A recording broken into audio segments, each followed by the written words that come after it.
भारत में आध्यात्मिकता को बेहद महत्व दिया जाता है। हमारे देश में कई ऐसे गुरु संत महात्मा आए जिन्होंने भारत की ओर से आध्यात्मिकता को पूरी दुनिया में फैलाया और इसका प्रचार प्रसार किया। आज हम आपको बताएंगे आध्यात्मिक जगत के एक ऐसे सितारे जिनकी चर्चा पूरे जगत में हो रही है। जी हाँ, मैं बात कर रहा हूँ बाबा नीम करोली की, जिनकी चर्चा देश के साथ साथ विदेशों में भी होती है। इनके दर्शन मात्र से ही लोगों की जिंदगी बदल गई। हाल ही में मशहूर क्रिकेटर विराट कोहली भी इनके दर्शन करने गए थे। तो चलिए जानते हैं कौन है बाबा नीम करोली।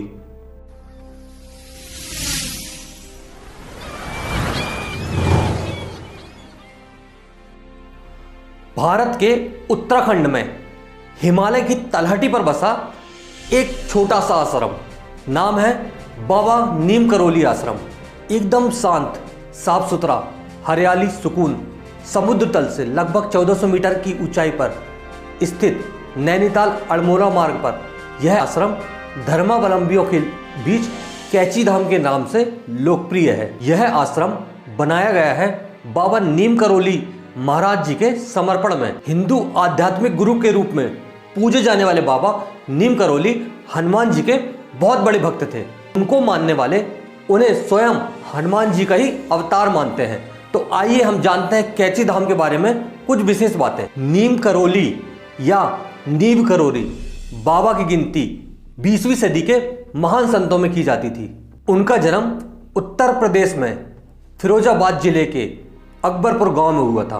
नैनीताल भोवाली से 7 किलोमीटर दूर कैची धाम आश्रम की स्थापना बाबा ने सन 1964 में की थी।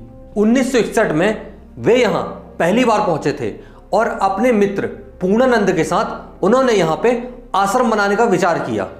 केवल उत्तराखंड में ही नहीं बल्कि देश और विदेश में बाबा के चमत्कारों की चर्चा होती रहती है। फेसबुक के सीईओ मार्क जुकरबर्ग प्रधानमंत्री नरेंद्र मोदी जी से बाबा के बारे में चर्चा कर चुके हैं। कहा जाता है कि नीम करोली बाबा को अपनी 17 वर्ष की आयु में ही ईश्वर के बारे में विशेष ज्ञान प्राप्त हो गया था। हनुमान जी को वे अपना गुरु और आराध्य मानते थे। बाबा ने अपने पूर्ण जीवन काल में हनुमान जी के लगभग 108 मंदिर बनवाए हैं। ऐसी मान्यता है कि बाबा नीम करोली को हनुमान जी की उपासना से अनेक चमत्कारिक सिद्धियां प्राप्त हुई थी। हालांकि वह बाहरी आडंबरों से बहुत दूर रहते थे।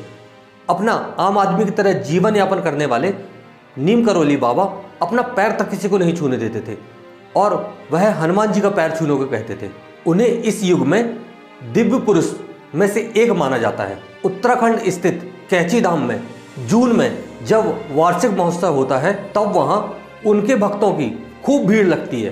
कैची धाम में न केवल भारत के विभिन्न राज्यों बल्कि विदेशों से भी उनके अनुयायी यहाँ पहुँचते हैं। पीएम मोदी, हॉलीवुड अभिनेत्री जूलिया रॉबर्ट्स, एप्पल के फाउंडर स्टीव जॉब्स, फेसबुक के संस्थापक मार्क जुकरबर्ग भी इनके बहुत बड़े भक्तों में शामिल हैं और ये सब कैची धाम भी आ चुके हैं। बाबा नीम करोली के इस पावन धाम को लेकर कई चमत्कारिक किस्से बताए जाते हैं। एक बार बाबा फर्स्ट क्लास कंपार्टमेंट में सफर कर रहे थे। जब टिकट चेकर आया और बाबा के पास टिकट नहीं था तो थोड़े ही आगे नीम करोली में बाबा को उतार दिए गए। बाबा ट्रेन से उतर गए और थोड़ी ही दूर जाकर अपना चिमटा धरती पर गाड़कर बैठ गए। ऑफिसर्स ने ट्रेन को चलने का आदेश दिया और गार्ड ने हरी झंडी दिखाई, परंतु ट्रेन अपनी जगह से 1 इंच भी आगे नहीं बढ़ी। जब काफी प्रयासों के बाद ट्रेन नहीं चली तब उसी ट्रेन में सवार एक मजिस्ट्रेट ने, जो बाबा को जानते थे, उन्होंने ऑफिसर से कहा कि आप जाइए और बाबा से आदरपूर्वक माफी मांगकर उन्हें वापस ट्रेन में आने को कहिए। तब जाके ऑफिसर्स ने बाबा से माफी मांगी और ट्रेन में उन्हें वापस बैठाया। ट्रेन में बैठते ही बाबा की 2 शर्तें थी। पहले यह है कि जिस जगह पे आपने मुझे उतारा वहाँ पे एक स्टेशन होना चाहिए, क्योंकि उस स्थान से स्टेशन लगभग 10 किलोमीटर दूर था।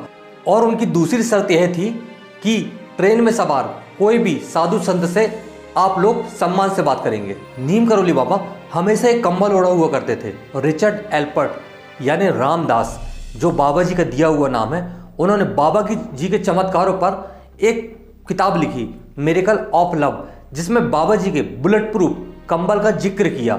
आज भी लोग बाबा जी के दर्शन के लिए जाते हैं तो वहाँ पे कंबल भेंट करते हैं। महाराज जी ने अपने देह त्याग के संकेत पहले ही दे दिए थे। वे एक कॉपी में राम राम लिखा करते थे। मृत्यु के कुछ दिन पूर्व उन्होंने वह कॉपी श्री माँ को दे दी, जो कि आश्रम की प्रमुख थी, और उनसे कहा कि अब से तुम इस कॉपी में राम राम लिखना। 10 सितंबर 1973 को महाराज जी मथुरा स्टेशन पहुंचते ही बेहोश हो गए। उन्हें तुरंत वहां से रामकृष्ण मिशन अस्पताल ले जाया गया। 10 सितंबर 1973 को अनंत चतुर्थी की रात्रि में ही उन्होंने अपने नाश्वर शरीर को त्याग दिया। आश्रम पहाड़ी इलाके के देवदार के पेड़ों के बीच स्थित है। ऐसा बताया जाता है कि बाबा के आश्रम में ज़्यादातर अमेरिकी श्रद्धालु ही आते हैं। मुझे आशा है कि आपको बाबा जी के बारे में जानकर बहुत खुशी हुई होगी। इसी तरीके की और जानकारी के लिए आप हमारे चैनल को सब्सक्राइब कीजिए और हमें फॉलो करते रहिए।